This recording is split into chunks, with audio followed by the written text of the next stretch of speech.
पिछले दिनों मैंने चोल राजवंश को पर आधारित 2 वीडियो आपको भेजा था।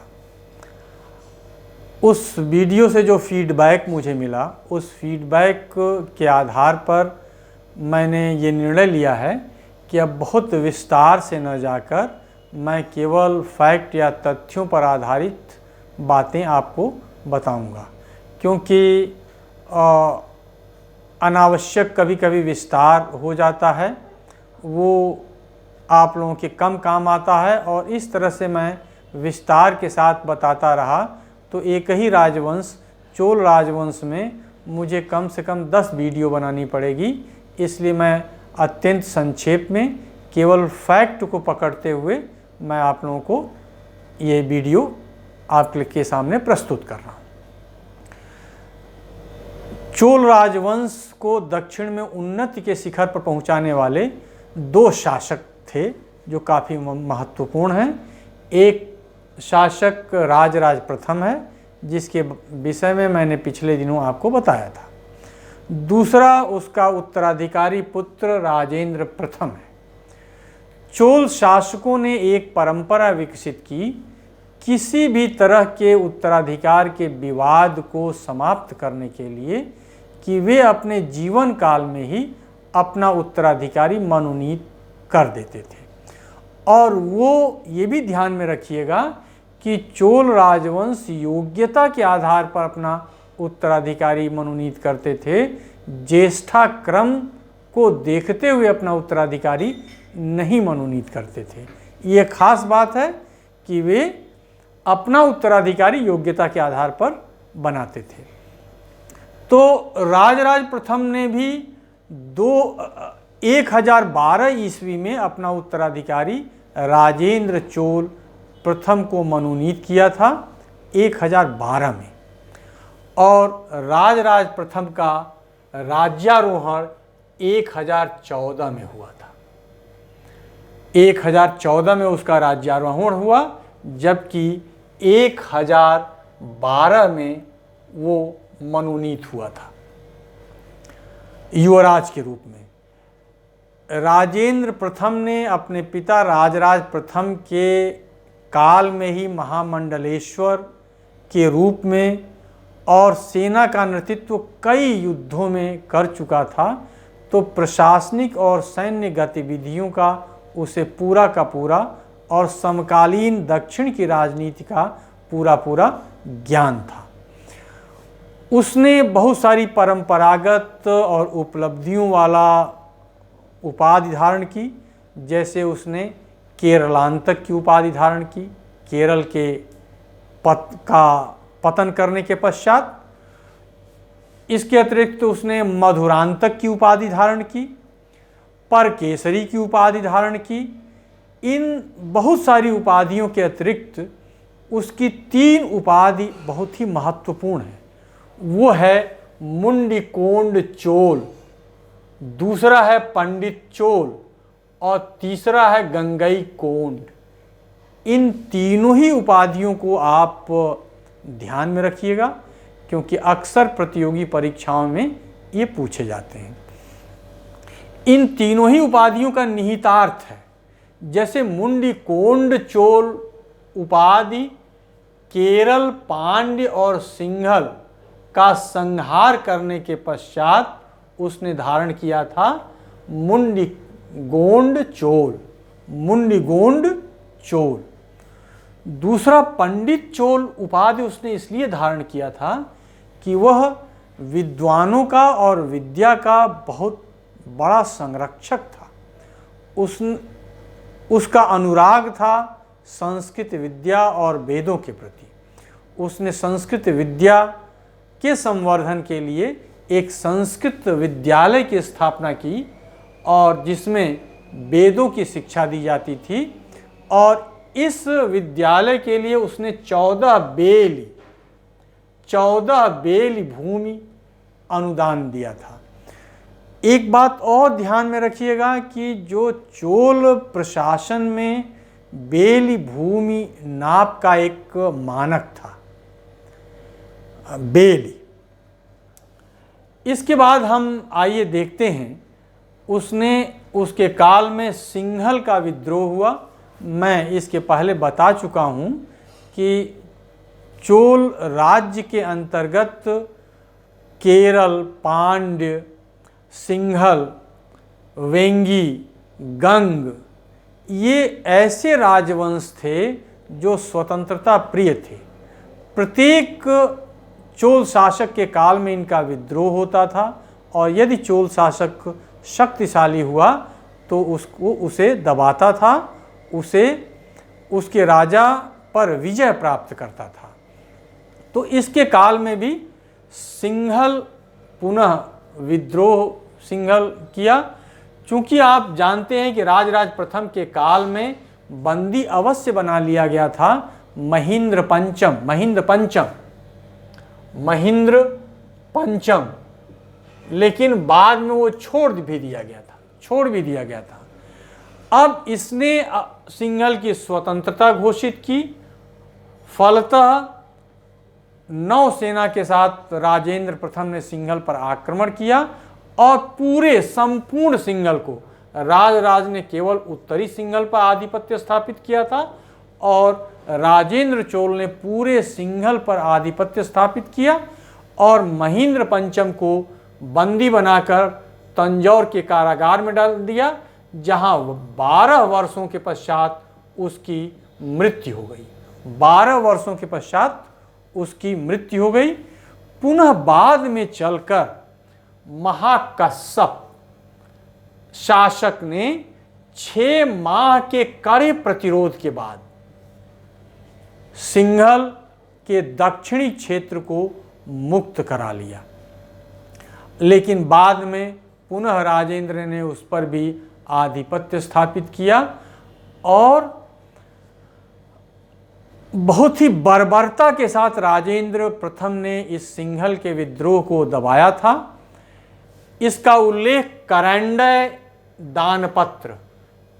दानपत्र राजेंद्र के शासन के 8वें वर्ष में प्रकाशित हुआ था। 8वें वर्ष में ये करंडय प्रकाशित हुआ था। तो सिंहल विद्रोह के दमन का उल्लेख करंडई दानपत्र और महावंश दानपत्र में मिलता है। महावंश से ज्ञात होता है कि बहुत सारे बिहारों को उसने गिरा दिया था, स्त्री बच्चों तक को उसने मृत्युदंड दिया था और राजा और रानी सहित उनके इंद्रहार को, उनके सभी आभूषणों को, वाहनों को उसने छीन लिया। यानी सिंहल में राजेंद्र प्रथम ने भयंकर लूटमार की, जिसका बहुत ही लोमहर्षक वर्णन महावंश में मिलता है और ये चोलों के यश में एक दाग है। इसके बाद हम आते हैं ये केरल पांड्य और केरल पांड्य का भी विद्रोह हुआ था। इसे उसने इन दोनों ही राजाओं को पराजित किया, केरल के शासक और पांड्य के शासक को।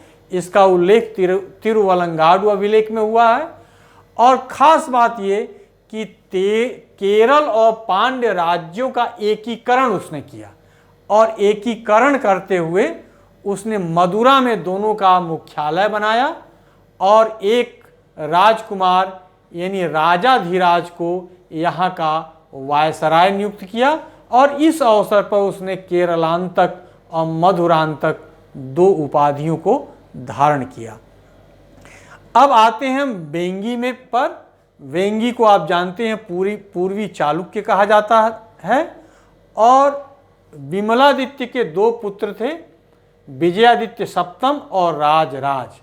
आप जानते हैं कि विमलादित्य से राजराज ने अपनी पुत्री कुंदवा का विवाह किया था और विजयादित्य सप्तम का समर्थन कल्याणी के चालुक्य शासक जय सिंह कर रहे थे। आप ये जानते हैं कि हमेशा वेंगी का राज्य चोलों और कल्याणी के चालुक्यों के मध्य एक बोन ऑफ कंटेंशन था, इसके लिए बराबर युद्ध होता था। ये भी सही है कि वेंगी पर अपना प्राकृतिक अधिकार समझते थे कल्याणी के चालुक्य, इस कारण बार बार वेंगी को लेकर आक्रमण होता रहता था। और राजराज का समर्थन राजेंद्र प्रथम ने किया।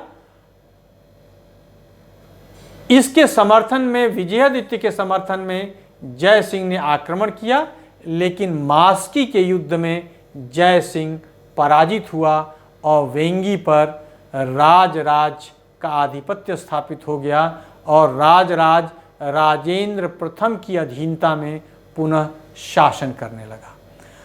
तो इस तरह से वेंगी पर राजेंद्र प्रथम का अधिकार बना रहा। इसके पश्चात हम उत्तर पूर्वी अभियान की ओर आपका ध्यान आकृष्ट करते हैं। ये भी एक बहुत ही महत्वपूर्ण अभियान है।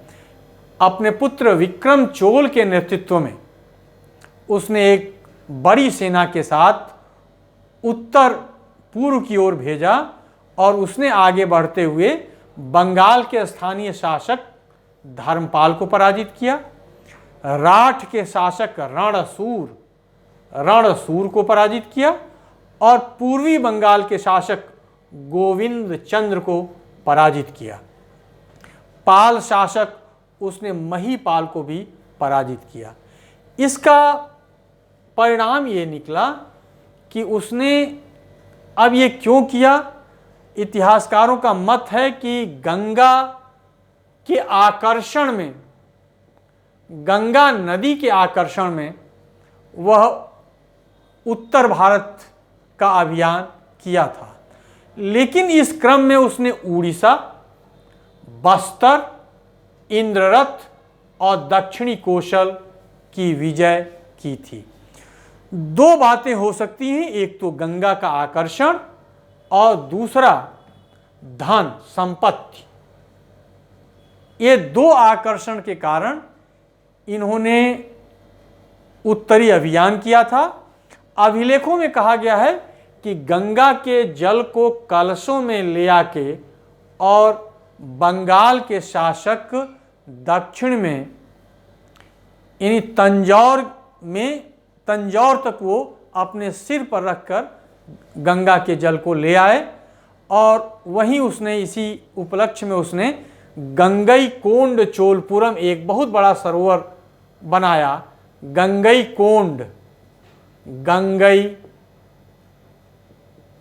कोंड और ये एक तालाब बनाया जिसमें गंगा के जल को और सभी दक्षिण की पवित्र नदियों के जल को उसने डालकर भरवाया।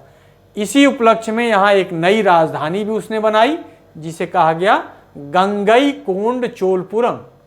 गंगई कोंड चोलपुरम ये इसने बनाया। तो ये रहा गंगा का अभियान। इसके बाद इसके काल की सबसे महत्वपूर्ण घटना दक्षिण पूर्व एशिया है। उसने कडारम और श्री विजय के शासकों को पराजित किया। श्री विजय के शासक थे श्री विजयोतुंग वर्मन। ये शैलेंद्र वंशी शासक थे। कडारम से तात्पर्य, ये आप लोगों को बहुत पूछा जाता है। कडारम से तात्पर्य मलाया द्वीप है, मलाया द्वीप। अब ये बहुत ही लाभकारी सिद्ध हुआ। इस युद्ध का वर्णन तिरुवलंगाडु अभिलेख में वर्णित है। तिरुवलंगाडु अभिलेख में इसका वर्णित है। इसके अलावा उसने अंडमान निकोबार, अराकान और पेंगू की विजय भी उसने की थी। अब इस विजय का क्या कारण था? एक तो दक्षिण भारत और चीन के साथ व्यापार करने के लिए अरब व्यापारी इस प्रतिस्पर्धा में आए थे और चीन के साथ व्यापार होता था चीन और पश्चिमी जगत के साथ होने वाले व्यापार में दक्षिण पूर्व एशिया के शासक यानी श्री शैलेंद्र वंशी शासक एक बिचौलिए की भूमिका में थे। राजेंद्र चोल यह चाहता था कि पूरे व्यापार पर हम बिचौलियों को खत्म करते हुए हम इस पूरे लाभप्रद व्यापार को हम स्वयं हड़प लें और अरब व्यापारी हमारे थ्रू चीन के साथ व्यापार करें। इस क्रम में राजेंद्र चोल प्रथम के समय में एक दूत मंडल चीन की ओर गया था, ऐसा अभिलेखों में उल्लेख है, चीन गया था। ये भी उल्लेख है कि विजयोतुंग वर्मन ने भी चीन एक सौदागरों का एक दूत मंडल चीन भेजा था। तो अरब यात्रियों के विवरण से भी लगता है कि ये व्यापार बहुत ही लाभप्रद था और इसमें सचमुच लाभ बहुत हुआ राजेंद्र प्रथम को। अब देखिए, जय सिंह का पुत्र सोमेश्वर कल्याणी के चालुक्य राज सिंहासन पर आरूढ़ होता है सोमेश्वर, और सोमेश्वर पुनः वेंगी पर आक्रमण करता है और काली दीद में एक अनिर्णय होता है और काली दीद के युद्ध में वह पराजित अवश्य होता है। लेकिन जब दोबारा सोमेश्वर आता है और इस सेना का नेतृत्व विक्रमादित्य षष्ठ कर रहा था, वह भी पराजित होता है। यानी राजेंद्र प्रथम का शासन चोल सत्ता के विस्तार का था और उसने अपनी शक्ति को मनवाया। उत्तर और पूर्वी भारत में भी सिंघल का पूरा राज्य उसके अधिकार में था और दक्षिण पूर्व एशिया का बहुत सारा सभी करीब करीब उसके अधीनस्थ हो गए। इस तरह से बहुत बड़ी मात्रा में उसका बहुत बड़ा साम्राज्य विस्तार हो गया। उसने राज्यारोहण के कुछ ही वर्षों बाद उसने राजाधिराज को अपना उत्तराधिकारी मनोनीत किया। राजाधिराज के कार्यकाल में पुनः विद्रोह केरल और पांड्य का हुआ, जिसे उसने सफलतापूर्वक दबाया। लेकिन राजाधिराज के कार्यकाल में विक्रमादित्य षष्ठ कल्याणी के चालुक्य राज में आधिपत्य इसका हुआ था और सोमेश्वर के काल में युवराज के रूप में वो कई बार युद्ध लड़ चुका था। अब इस बार कोप्पम के युद्ध में कोप्पम के युद्ध में राजाधिराज मार दिया गया और युद्ध भूमि में ही राजेंद्र द्वितीय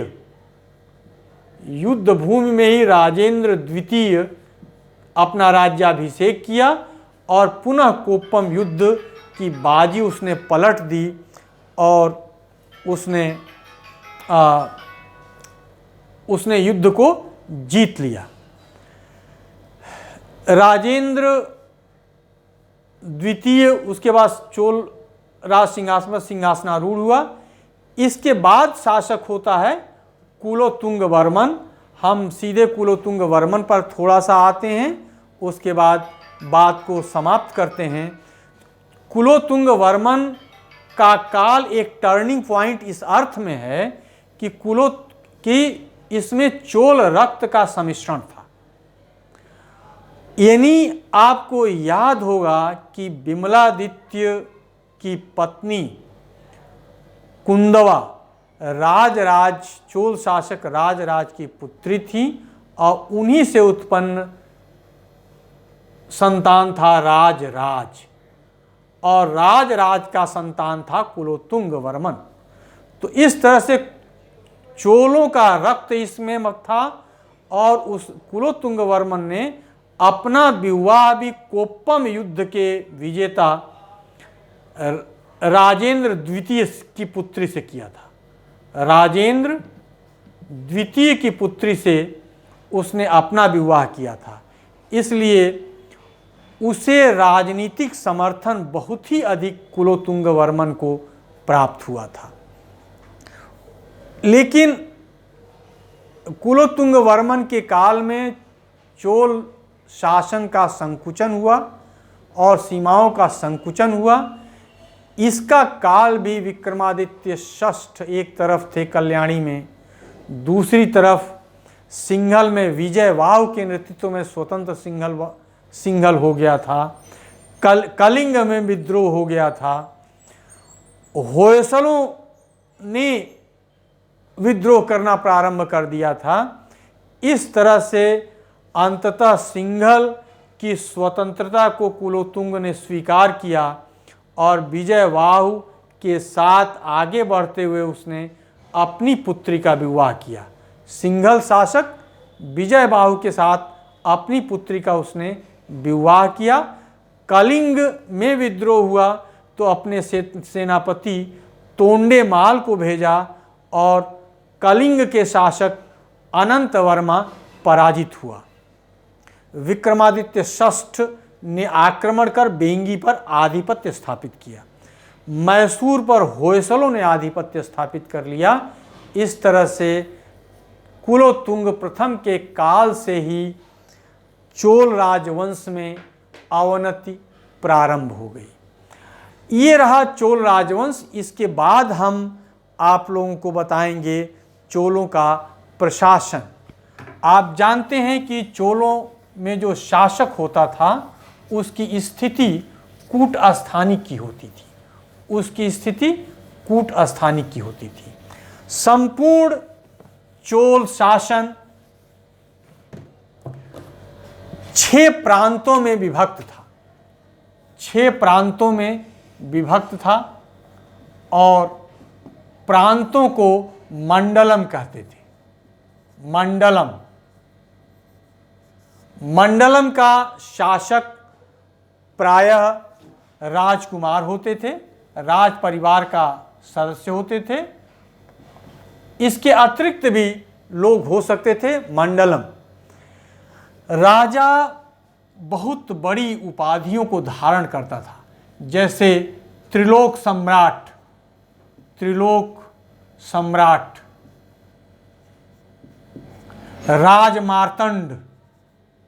राजमार्तंड या चक्रवर्तिगल।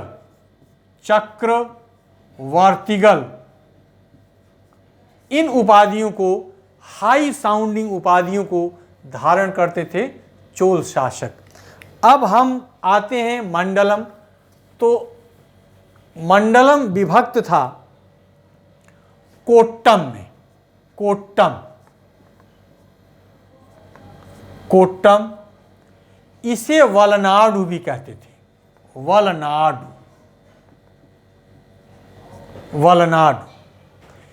ये कोट्टम आधुनिक कमिश्नरी की भांति होते थे और इसमें कई जिले होते थे जिन्हें नाडु कहते थे।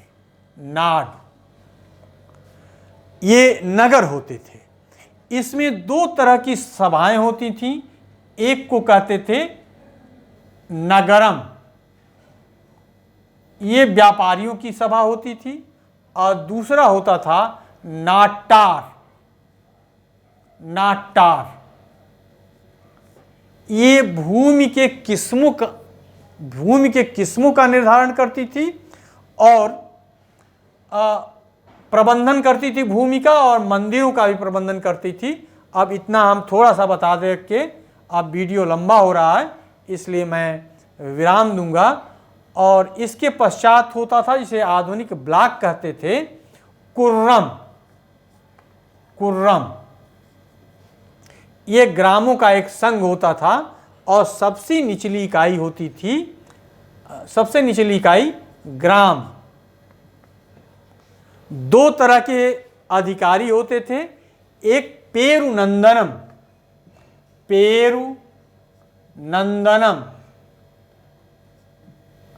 और दूसरा शिरुनंदनम।